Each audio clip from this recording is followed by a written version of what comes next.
cœur. Si tu enseignes à tes enfants, je te garderai et j'enverrai la pluie en son temps.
J'enverrai la pluie en son temps. Ne crains rien, toi qui es affligé. Ne crains rien, Jacob que j'ai créé. Ne crains rien, car je suis avec toi. Je t'appelle par ton nom, tu m'appartiens.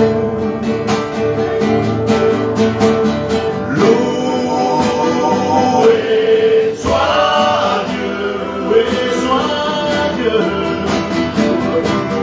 Loué soit le Père, Maître et Seigneur de la terre et des cieux. Gloire à Dieu. Amen. Gloire à Dieu. Chantons un cantique à la gloire de son nom. Amen. Alléluia. Merci pour sa présence, son amour. Et qui nous permet d'être là et d'être bénis de Dieu. Gloire à Dieu. Merci de sa grâce encore pour le message. Seigneur, pardonne-nous, bénis-nous ensemble. Qu'il y ait une parole pour chacun de nous. Quand je le crois, je m'attends à Dieu. Amen. Chantons un cantique à la gloire de son nom.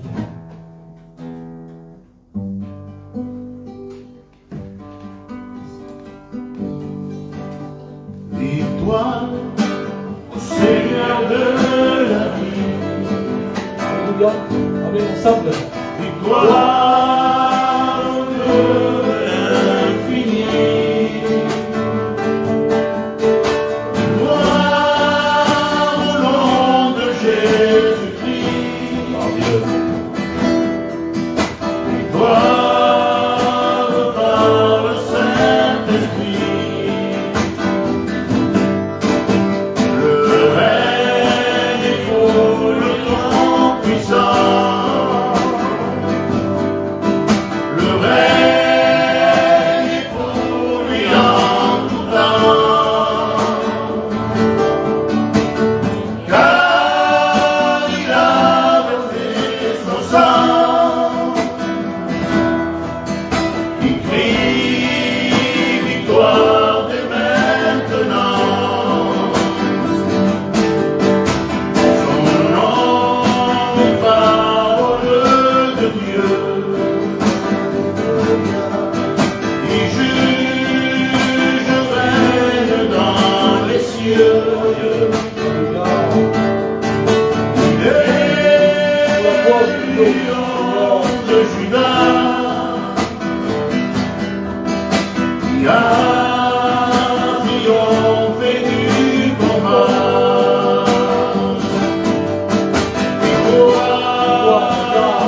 Amen, par le Saint-Esprit, de sa parole.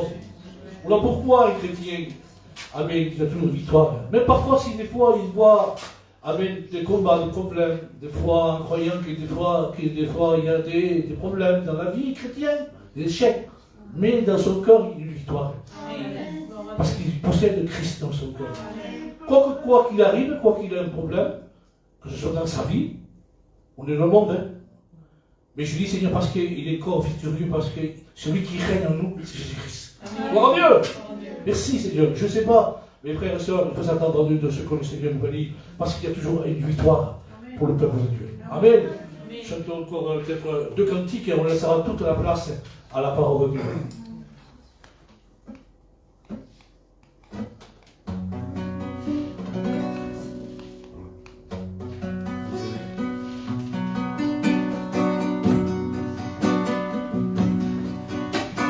Toi qui es au bord du chemin, affligé, les problèmes de ce monde t'ont accablé.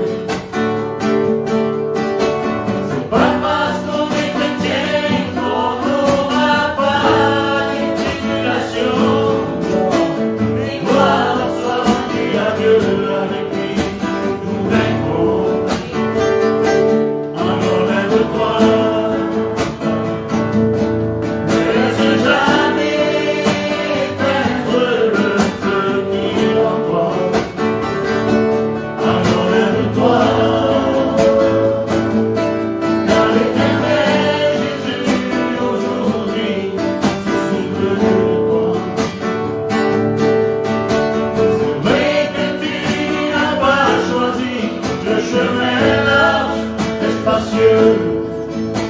Celui qui mène les hommes à la folie, pour lui il n'y a point de vie.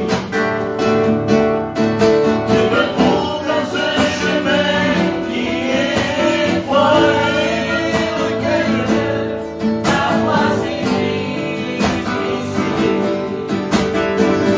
Mais c'est là que se trouve Dieu. Alors lève-toi.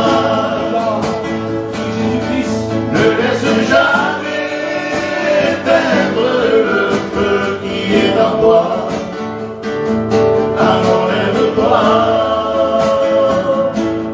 car l'éternel Jésus aujourd'hui s'est souvenu de toi. Gloire à Dieu. Amen. Amen. Voilà, chantons le dernier cantique, gloire à Dieu. On laisse la place à la parole de Dieu. Ainsi que les grâces de savoir ce que nos vies appartiennent à Dieu. Ce qui a toujours l'opposition à soulever de fois dans la vie chrétienne. Amen. Qu'on voyait certains païens, on voit le problème de la vie. Hein. On le voit partout. Hein. C'est la vie de péché. Mais heureux les chrétiens. Heureux parce qu'ils ont part à la bénédiction de Dieu. Amen. Gloire à Dieu. Voilà, chantons le dernier cantique et le saute de la place à la parole de Dieu.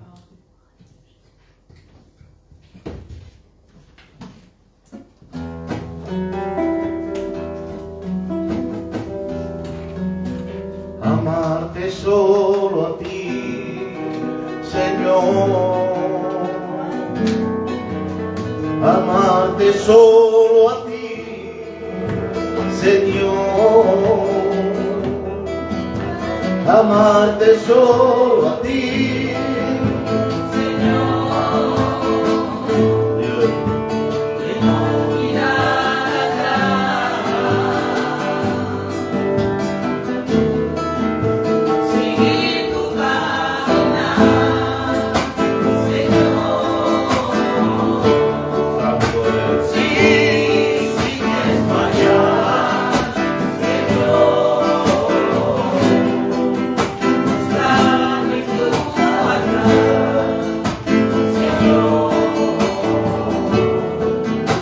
No mirar atrás, amarte solo a ti, Señor, amarte solo a ti, Señor, amarte solo a ti, Señor, y no mirar atrás, seguir tu caminar, Señor, seguir sin desmayar, Señor.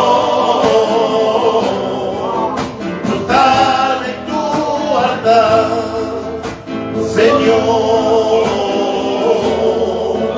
y no mirar atrás,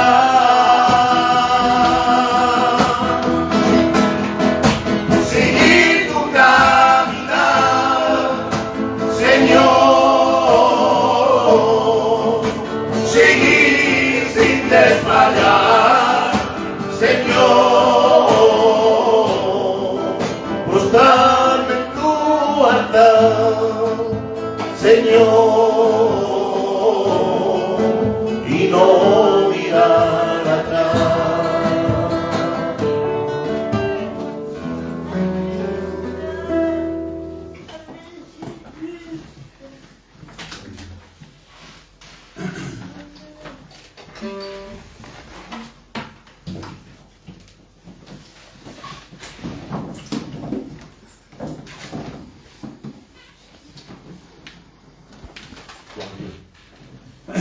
On va prier le Seigneur.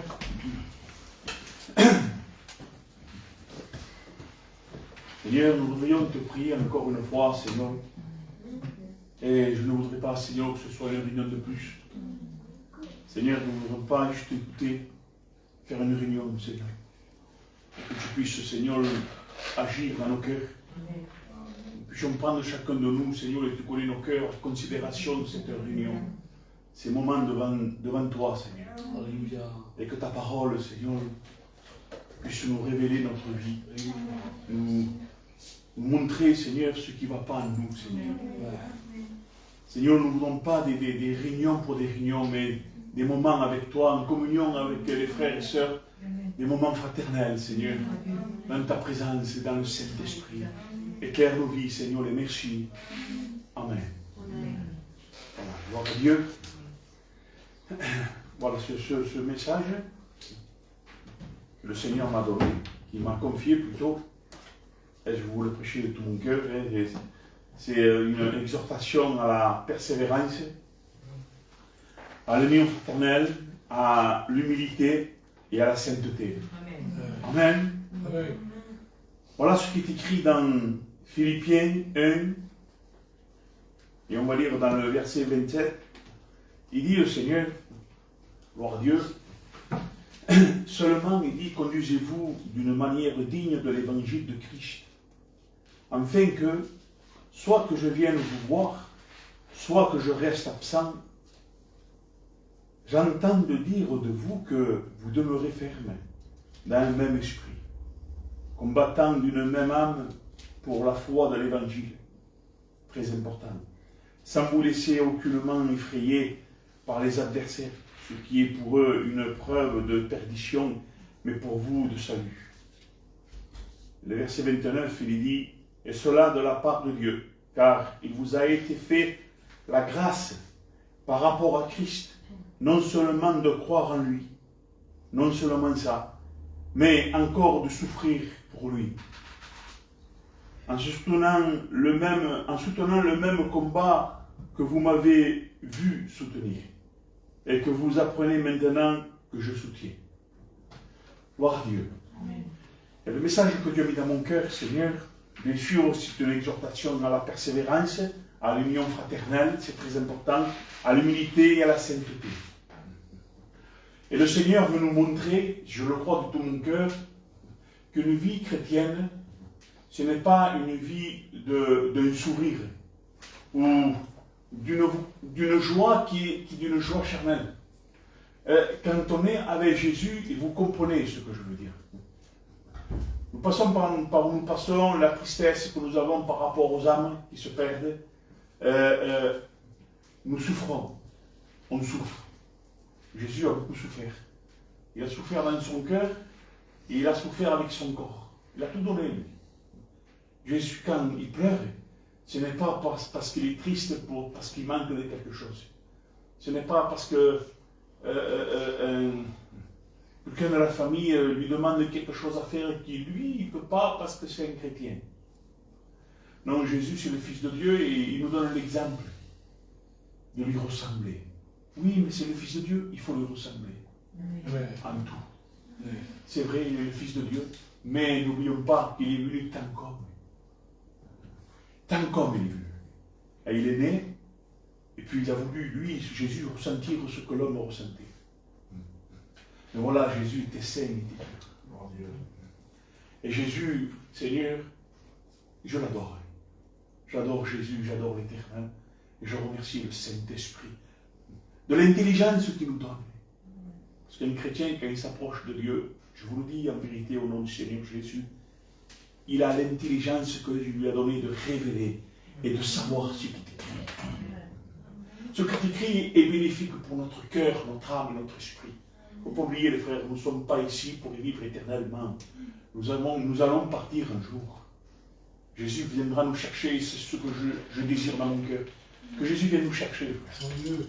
Amen. Mais voilà, je vous dis en vérité au nom du Seigneur Jésus, je voudrais vous prêcher la parole, que ce soit Dieu qui parle. Écoutez bien au nom de Jésus. Jésus a souffert dans son cœur de savoir qu'il y a beaucoup d'humanité, beaucoup d'êtres humains qui se sont perdus et qu'aujourd'hui ils sont en enfer. Jésus a pleuré. Il a souffert. Dès qu'il est né, Jésus, dès qu'il est né, on a voulu le tuer. Ça commence déjà. Mes frères, quand on est né de Dieu, on veut nous tuer. L'adversaire veut nous tuer. Et il ne se sert pas, il ne vient pas lui personnellement, vous savez. Il se sert des gens comme Pilate, ou comme Hérode. Et il y en a beaucoup des Pilates et des Hérodes. Il y en a beaucoup des gens comme cela que le diable se sert d'eux. Et écoutez bien ce que l'adversaire voudrait.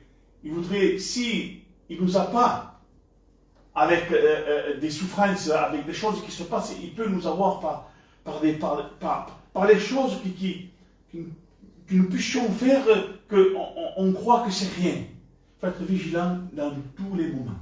Amen. Écoutez, Dieu veut nous éclairer vraiment, et si vous écoutez de tout votre cœur, vous allez comprendre.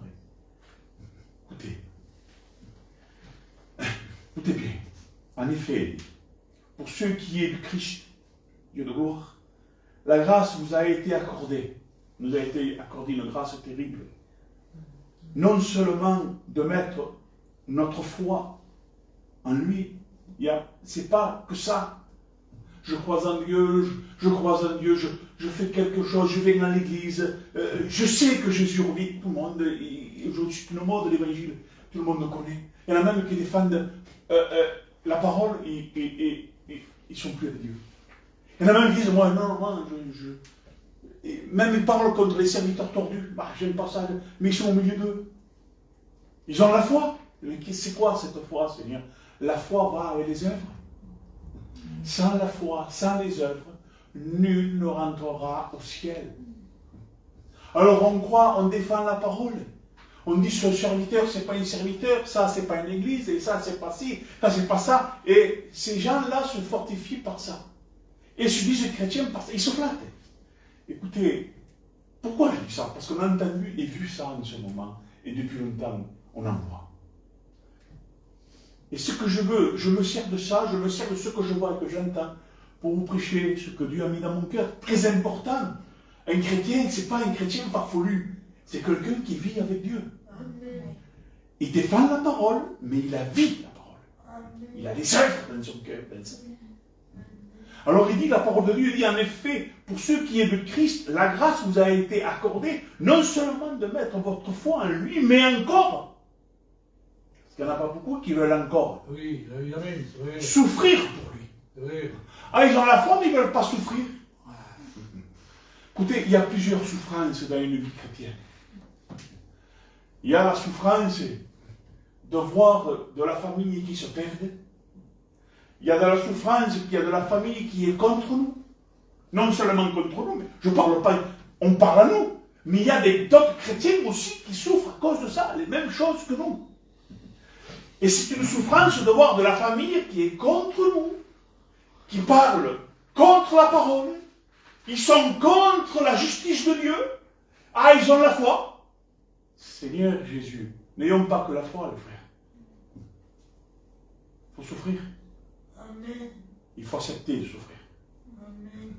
Mais pour accepter de souffrir, ce n'est pas seulement de dire, oui, on est persécuté, on est maltraité, on nous pointe du doigt, il y a de la famille qui sont contre les vrais chrétiens, j'ai la foi. Mais, écoutez, il faut souffrir. Il faut, la parole de Dieu dira, il faut garder la parole. Et la garder, c'est la pratiquer. Amen. La pratiquer, c'est dire, je suis pas d'accord. C'est pas comme ça. Et tu es encore plus persécuté, plus frappé, plus maltraité, plus injurié et plus pointé du doigt. J'en ai que faire. Les frères et sœurs, soyons dans la parole. Ah, il y en a beaucoup qui ne veulent pas souffrir. Alors, c'est pas grave, c'est des chrétiens. C'est pas grave, c'est une église. Et ils ne veulent pas être... Mais les frères, on est obligé de passer par là. C'est la Bible qui le dit. C'est la Bible qui nous montre. Un chrétien, il souffre. Et quand il souffre, il dit, votre foi en lui. Mais il n'y a pas que ça. Il y a la foi, il y a les œuvres. Dans les souffrances. Il y a les œuvres, il y a la foi, il y a les œuvres, il y a les souffrances. Qu'est-ce qu'on fait de ça, les frères? On est toujours chrétiens? On veut toujours aller de l'avant? Sachez quelque chose, vous le savez de toute façon. Quand on est chrétien, on a la joie dans notre cœur, on a l'amour dans notre cœur, mais on souffre dans cette terre. C'est comme ça. Et on souffre quand on fait la volonté de Dieu. Parce qu'on est encore plus persécuté, plus près de Dieu, plus tu souffres. Mais avec qui? Par rapport aux gens qui sont autour de toi. On te pointe du doigt, on te dit des choses terribles, tu entends des choses, tu dis c'est pas possible, j'ai pas fait ça moi, mais j'ai pas fait ça. Et tu ouvres la Bible et Dieu te parle. On a dit des faussetés sur Jésus. On a dit des faussetés sur l'apôtre Paul. On a dit des faussetés sur Pierre, sur Jean, sur tous les apôtres, sur Jérémie, sur Michel. On a dit des choses terribles. Mais plus près de Dieu, et tu souffres encore plus. Amen. Il y a des choses qui se passent dans ta vie, et chaque jour, le cerveau, il tourne avec le cœur. Et tu dis, Seigneur, c'est pas possible. Qu'est-ce qui se passe? Et quand tu lis la parole, te parle. Vous avez vu ce qui est écrit? C'est terrible. Mais là, vous m'avez suivi dans ce passage? Amen. Mais là, en effet, pour ceux qui est du Christ, la grâce vous a été accordée. C'est bon, on a la grâce, on a la croix, on a été crucifié. Non seulement de mettre votre foi en lui, on croit, on sait qu'il va revenir, on sait tout ce qu'il a fait pour nous, mais encore de souffrir pour lui. C'est comme ça. Regardez Matthieu 5,11. Heureux êtes-vous lorsqu'on vous persécute et qu'on répand faussement sur vous toutes sortes de méchanceté à cause de moi.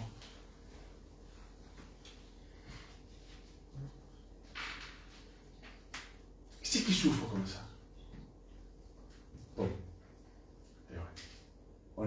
Il y en a même qui sont persécutés, des vrais serviteurs, des vraies églises. Ils sont persécutés par des serviteurs de Dieu.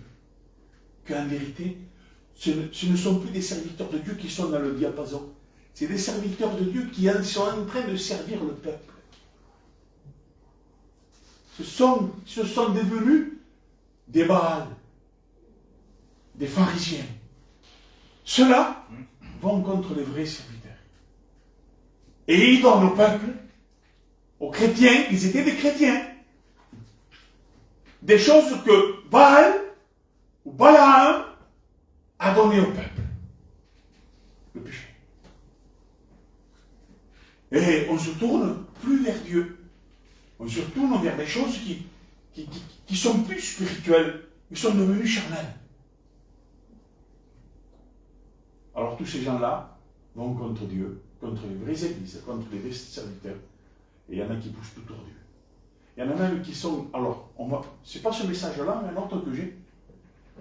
La Bible dit qu'il y a des pharisiens qui baptisent et qui veulent donner. Attendez, je suis obligé moi de vous le lire, le truc là que j'ai lu aujourd'hui. Seigneur, ça s'appelle comment déjà? Il Romains 16, 18. Car de tels individus, par les pharisiens, ne sont pas. C'est des pharisiens qui croyaient à. Si vous voulez, ils étaient dans la route où presque ils allaient croire en Christ. Car de tels individus ne sont pas esclaves de Christ. Notre Seigneur, du Christ notre Seigneur, mais de leur propre ventre, par de bonnes paroles et par des éloges. Les éloges, c'est ils flattent, ils te montent. Ils trompent le cœur des gens sans malice.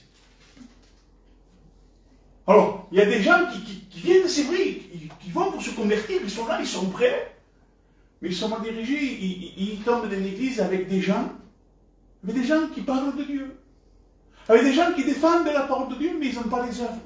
Ils ont la foi, mais pas les œuvres. Ça ne fait pas un chrétien. Il faut la foi et les œuvres. Et ces gens-là sont dans ce passage-là. Et ils donnent des éloges à ceux qui viennent juste à Dieu. Ils détournent tout ça, pour leur propre gré à eux. Et pour les amener à eux en disant, attention, il faut les garder ici. Mais la place dans le ciel, ils n'en ont pas. Et ceux qui s'approchent de Dieu comme cela, on leur donne des éloges, on les relève, et on les tord. On en parlait hier. On les tord d'une manière. Pourtant, ils sont venus vraiment à Dieu. Oui, mais ils sont avec des gens qu'il ne faut pas qu'ils y soient. Pourtant, ils sont avec des gens qui prient. Pourtant, ils sont avec des gens qui disent non, moi là, je ne vais pas, ça, c'est pas des serviteurs, c'est pas des églises, et là-bas, c'est pas bon. Mais eux-mêmes, ils sont au milieu de ces gens-là, ils participent avec eux. Ça s'appelle de l'hypocrisie. Et la Bible dit qu'aucun hypocrite rentrera dans le royaume des cieux. La Bible dit de ne pas chanter, de ne pas participer. Si la Bible dit de ne pas même dire bonjour à ses frères, que ce n'est pas des frères, voulez-vous participer à ces réunions-là, vous? Ou pas? Écoutez le verset 30 dans Philippiens, maintenant. Vous êtes en effet engagés dans le même combat que moi. Ce combat que vous m'avez vu soutenir et que je soutiens encore maintenant, comme vous le savez, un combat, c'est quoi? De garder la parole. C'est un combat, ça. Il faut garder la parole. Et ce combat, on la garde. C'est un combat qu'on garde pour garder la parole. Et ça, contre tous ceux qui sont en train de monter un édifice qui n'est pas de Dieu. Il faut détruire ces édifices-là par la parole. Combattre le bon combat, vous croyez que c'est que prier et de croire? Il y a la foi, il y a les œuvres, il y a une marche. Amen. Écoutez, il faut garder la parole en tout temps. En tout temps. N'importe qui se met devant vous, il faut reconnaître le vrai du faux. Il ne faut pas dire zinda, pauvre, probético, pécheur à celui qui est chrétien qui ne l'est pas. Il n'y a pas de pécheur pour Dieu. Il y a l'amour de Dieu, il y a la justice de Dieu. Amen. Et nous devons éclairer autour de nous où est Christ. Amen. Comment on fait? Comment nous marchons? Comment nous allons au but? Hein? C'est pas parce qu'on prie, c'est pas parce qu'on parle bien, c'est pas parce qu'on dit moi j'aime pas ci, moi j'aime pas ça, moi je veux écrire ça. Mais frère, fais-le. Écoutez, Philippiens 1:2. N'avez-vous pas trouvé dans le Christ un réconfort, dans l'amour, un encouragement, par l'esprit, une communion entre vous? Dieu nous donne tout. Il nous donne tout, l'amour. Il nous donne pour être ensemble, être fraternel dans l'amour de Dieu. L'Esprit de Dieu nous encourage, nous bénit. Et c'est avec des frères et sœurs que nous devons être. Pour louer, pour glorifier, c'est biblique. C'est marqué dans Philippiens 2:1, les frères. Ce n'est pas un passage d'Anton, hein. C'est dans Philippiens 1. C'est terrible ce que Dieu veut nous donner et qu'il nous donne. À nous de nous en servir. Les chrétiens ne s'en servent pas. Ils prennent ce qu'ils veulent d'eux-mêmes. Rendez donc ma joie complète. Tendez à vivre en accord les uns avec les autres. Chrétiens. Et les chrétiens. Avec les vrais chrétiens. Et pour cela, ayez le même amour. C'est la parole. Le même. Comment on ne peut pas, frère? Si on n'a pas le même amour, amour égale la parole. Si on n'a pas la même parole, frère, on ne peut pas. Un jour, j'avais dit à un serviteur de Dieu qui était contre moi, et que moi je trouve que ce n'est pas un serviteur de Dieu. Et il était avec moi constamment, comme Paul maintenant avec moi, prêchait ensemble, il était avec moi. Il était parti, un jour je lui avais dit, on n'a pas le même évangile. Il avait fait comme un volcan. Je lui ai dit une vérité, frère. Je suis obligé. C'est commencer à dire ce que tu dis, c'est pas comme ça, je dis c'est biblique. Je lui ai dit, écoute, on n'a pas le même évangile. Il s'est énervé, il est parti. Et leur dire, c'est vrai que je suis pas. C'est pourtant c'est écrit. C'est un vrai serviteur, c'est ça, non? Un vrai serviteur, il sait s'humilier. Un vrai serviteur, quand il fait une faute, ou quand il fait quelque chose qui ne va pas, il dit c'est vrai. Pardon, je me suis manqué. C'est ça un vrai homme spirituel. Mais quand on commence, ah non, moi, l'orgueil, il prend tout, toute la place. Et puis, on voit là, l'arbre son fruit. Écoutez, rendez donc ma joie complète. Tendez, elle dit, tendez à vivre en accord les uns envers les autres, et pour cela, ayez le même amour, une même pensée, mira, une même pensée, et tendez au même but. Amen. Mais ça veut les frères et sœurs qu'on a le même but. Tu as compte, si mettons Paul, on connaît Paul, non? Paul d'Arles. Vous le voyez, lui, il nous quitte. Bon, c'est bon, Thomas, il est mort, toi, je ne peux plus, moi. Et il s'en va dans une église que lui, déjà, il disait, non, mais c'est pas bien, là, ils ne prêchent pas la vérité, ils vont dans les mariages païens, ils vont à la mer, ils vont à la plage, ils vont à Disneyland, ils fêtent ci, ils fêtent ça, et puis l'autre se marie avec l'autre, se met là pour l'autre, tu sais qu'ils sont dans le péché, ils ne vivent pas. D'un coup, vous le voyez dans cette église, lui. Et lui, il est là, mais il est malade. Je vais faire ici. Là, il y a du monde quand même. Ah bon, mais t'as choisi, frère. Il faut choisir le ciel ou l'enfer, hein.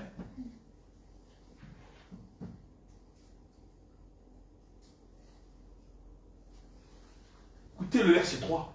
Ne faites rien pour passer devant les autres, ou pour que les autres vous admirent. Cela ne vaut rien. Au contraire, soyez simples et pensez que les autres sont meilleurs que vous. Je vous dis la vérité. Qui c'est les autres? Les tordus. Pas meilleurs que moi. Hein. Moi, je pense que mon frère, il est meilleur que moi. Mon frère. Je pense moi qu'il est meilleur que moi. C'est comme ça qu'il faut penser. Moi, je crois que les frères et sœurs sont meilleurs que moi. C'est comme ça qu'il faut penser. Il faut s'humilier, il faut s'écraser. La chair, elle doit se taire. Elle doit la boucler, la chair. Amen. Pourquoi? Pour donner toute place au Saint-Esprit. Pour donner toute place à la parole de Dieu. Et là, tu seras un vrai chrétien, une vraie chrétienne, quelqu'un qui sert le Seigneur. Et le Seigneur pourrait se servir de toi. C'est comme ça, c'est biblique. Je vous dis la vérité. Ce n'est pas les années de chrétienté qui fait l'homme. Non, non, non. Il y en a un qui vient de se convertir, ça fait 1 an, ça fait l'autre, ça fait 30 ans. Eh bien lui, c'est vrai parce qu'il vient de se convertir, c'est vrai, il veut Dieu. Mais lui, il a délaissé. 30 ans, il est meilleur que lui? Pas du tout, frère. C'est celui qui tient. Si celui de 30 ans, il tient, tous les deux sont égaux. Amen. Ah, clair. Plus de pratique. 30 ans, plus de pratique, plus d'expérience. Mais devant Dieu, c'est les mêmes. Amen. Pourquoi? Parce que l'amour de Dieu, il n'y en a pas un plus que l'autre. L'amour de Dieu, c'est pour j'ai 2 garçons, et pour tous les 2, j'ai le même amour, exactement le même. Mais avec un, je me comporte d'une manière et avec l'autre d'une autre. Parce que le caractère, c'est pas le même, et la vie, ce qu'ils ont en eux, c'est pas la même. Alors avec un, je parle comme ça, et l'autre, je parle d'une autre manière. Mais l'amour, c'est le même. Exactement le même. Je donne à un, je donne à l'autre de la même quantité. Bon Dieu, hein? Écoutez ça. ne faites rien pour passer devant les autres. Il dit, ne cherchez pas votre intérêt à vous, mais cherchez l'intérêt des autres. Des fois, écoutez, des fois, il est possible que, mettons, Aîné, notre Maria ou moi, tu vois, on est des frères dans la chair, il y a quelqu'un qui manque de financièrement, c'est difficile. D'accord? Je donne un exemple sur nous. Et que on se met en œuvre, nous, pour qu'il puisse être financièrement, qu'il puisse payer ces choses. D'accord, les frères? On se démonte. Mais c'est mon frère. Moi, c'est mon frère, je le fais de tout mon cœur. Mais je le fais parce que c'est mon frère et c'est les choses de Dieu, ça. Est-ce que je le fais pour que c'est pas mon frère? C'est mon frère en Christ, c'est tout. Est-ce que je le ferai de tout mon cœur aussi? Bien sûr. Ce qu'on fait pour l'Église et pour le frère et sœur, mettre en œuvre. Quand quelqu'un est dans la difficulté, il faut tout faire pour l'aider. Et de tout son cœur. C'est ça l'amour fraternel aussi.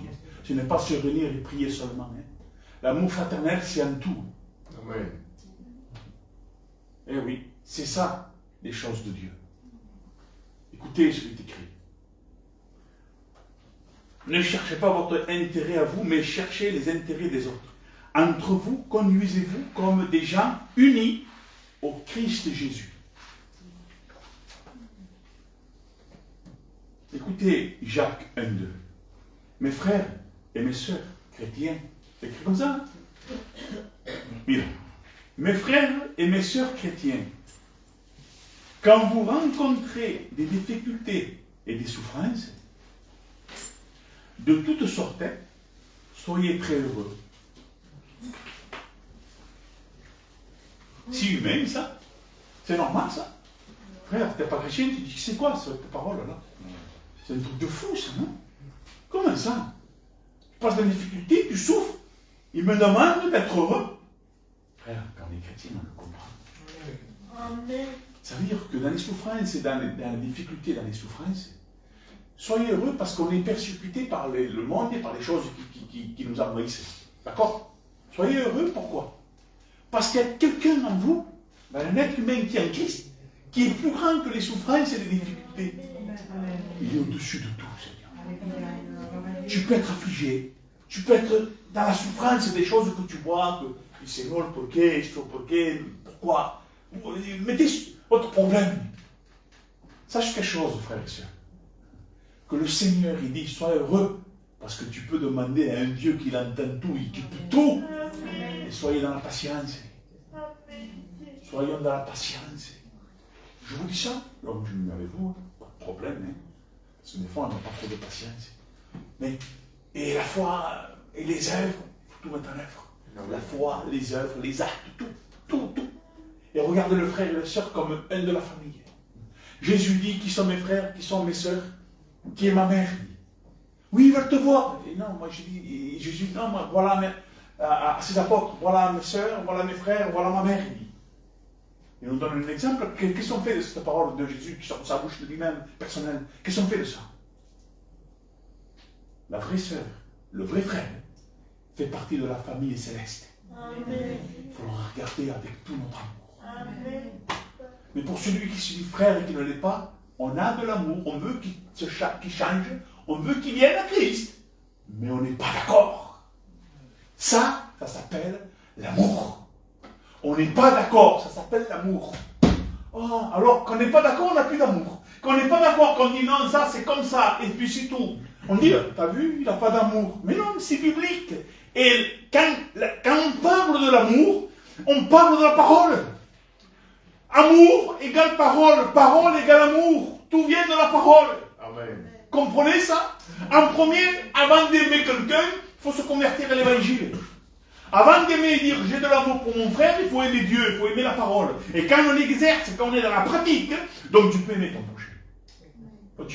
Dieu ne l'aura pas, et tu dis que tu l'aimes, mais si tu n'aimes pas ton frère, tu n'aimes pas Dieu non plus.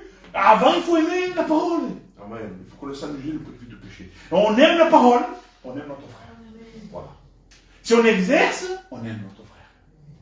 Ah, la parole dit, moi si c'est sur qui a un frère qui est difficile. Supporter. Voilà. Supporter le frère. Parce que le caractère difficile, c'est le frère, il faut le supporter. La sœur aussi, il faut le supporter. Ça, c'est des choses qui n'ont rien à voir avec l'amour. D'accord? Je veux dire par là, ça fait partie de la parole, et la parole, c'est l'amour. Il faut l'aimer tel qu'il est. Parce que c'est un chrétien qui veut de Dieu et qui veut suivre Dieu. Il faut aimer tout le monde. Tout le monde entier, il faut aimer. Mais moi, je vous parle de l'Église de Dieu. Et de ne pas se confondre avec ceux qui se disent chrétiens qui ne le sont pas. On ne peut pas participer avec eux. Le vrai chrétien ne peut pas participer avec le soi-disant chrétien. Ni dans la prière, ni dans les chants, ni dans le culte, ni dans la réunion. Maintenant, il y a une réunion. Il y a un chapiteau qui se met pas loin, et on sait qu'il y a un bon serviteur. Hein? L'apôtre Paul. Il est. Oh, l'apôtre Paul.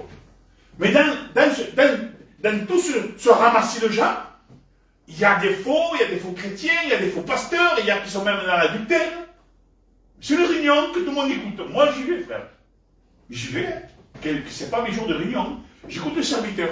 C'est pas une culte, hein, attention. C'est pas une culte, c'est pas une réunion de prière non plus. Hein. Non, c'est pour écouter. Pourquoi pas, je vais aller. Et j'écoute. Et je m'en vais. Maintenant, je sais qu'ils vont me prier. C'est une réunion de prière. C'est une culte. Je ne pas. Malgré qu'il y ait un vrai serviteur. On ne peut pas participer à ça. Tu vas louer le Seigneur et tu vas prendre le pain de dinde avec les soi-disant chrétiens, toi? Pas biblique. C'est pas biblique. Amen. Écoutez, mes frères et mes sœurs, chrétiens, quand vous rencontrez des difficultés et des souffrances de toutes sortes, soyez très heureux. Philippiens 3.10, il dit, tout ce que je désire, c'est de connaître le Christ. Philippiens, il dit, il veut connaître Christ. Il dit pas, moi je veux rendre la maison, moi, je veux un peu les sorties, quoi, je veux un peu promener, je veux voir un peu. C'est pas moi des choses qui fait du bien mon corps, non, il dit, il veut connaître Christ. Écoutez, c'est pas un péché d'aller voir les bateaux, hein, d'aller voir les poissons, c'est pas un péché. Si tu peux, vas-y frère, c'est pas un souci ça. Je veux dire, regardez ce qu'il dit Philippiens. Il dit, ce que je veux, moi, c'est connaître Christ. Il veut connaître Christ. Nous, on a rencontré Jésus, mais il faut le connaître. Amen. Pour lui plaire. Écoutez.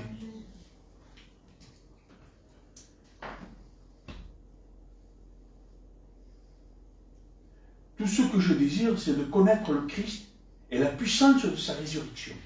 D'avoir part à ses souffrances, dans ce qu'il veut, et d'être rendu semblable à lui dans sa mort. C'est pour ça.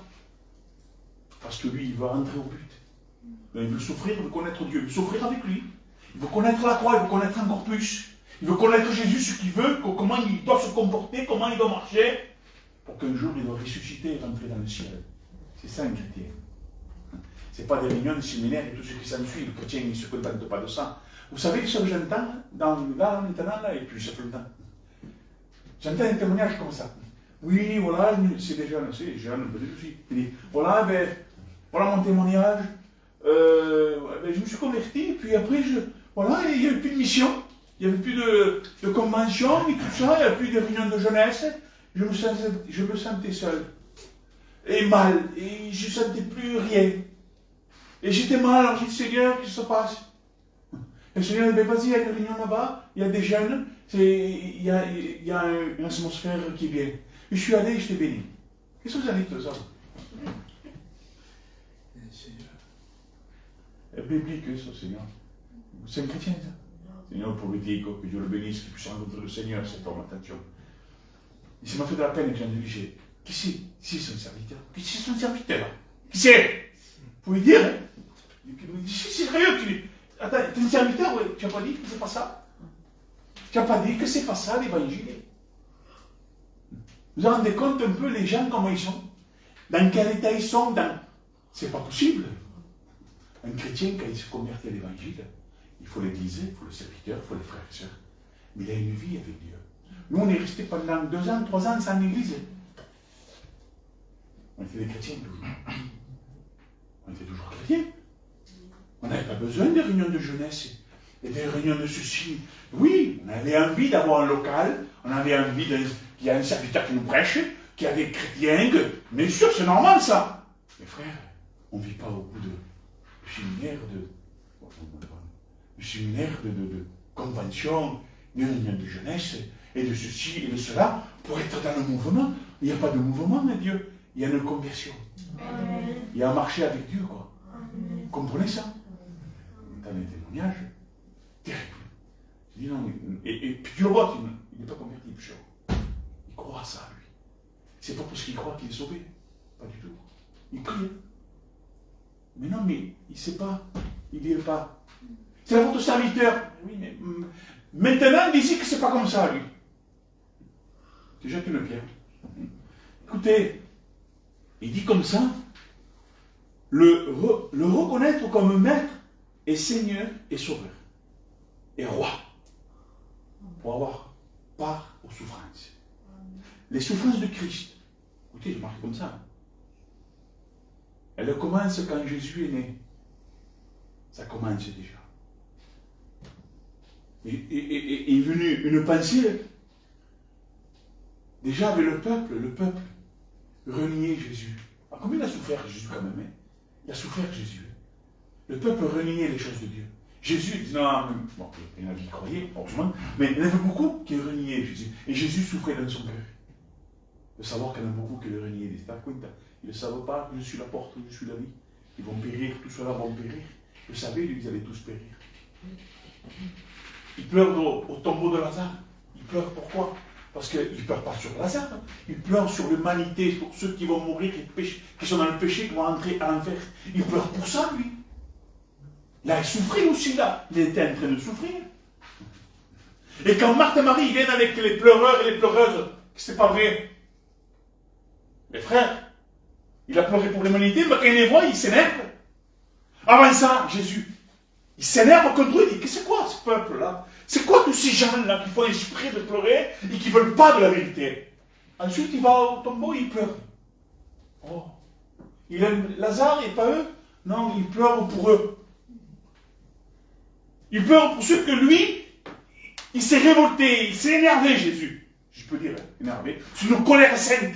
En disant, qu'est-ce que c'est ces gens-là? Eh bien, après, dans le tombeau de Lazare, il ne pleure pas pour Lazare, il pleure pour ces gens que lui, il y avait comme une irritation sainte.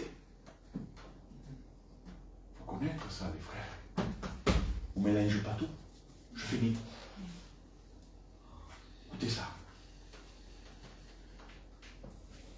Jésus, sur la croix, il a souffert avec son cœur déjà, avant tout, il souffre avec son cœur, je vous l'ai dit en premier. Et par la suite, il finit sa mort à la croix. Il souffre à l'intérieur avec son âme et son cœur, il souffre avec son âme. Son esprit, son cœur souffrent pour l'humanité. Et dans le corps, il souffre aussi, il souffre triplement. Il souffre de toute son âme, de tout son esprit, de tout son être. Il est en train de souffrir, mais quelque chose de total. Il souffre. Il attend. Il sait qu'il y en a qui vont se convertir encore. Le brigand, quelques-uns. Après sa mort, il ressuscite. Et après ça, il y a encore des conversions jusqu'à aujourd'hui.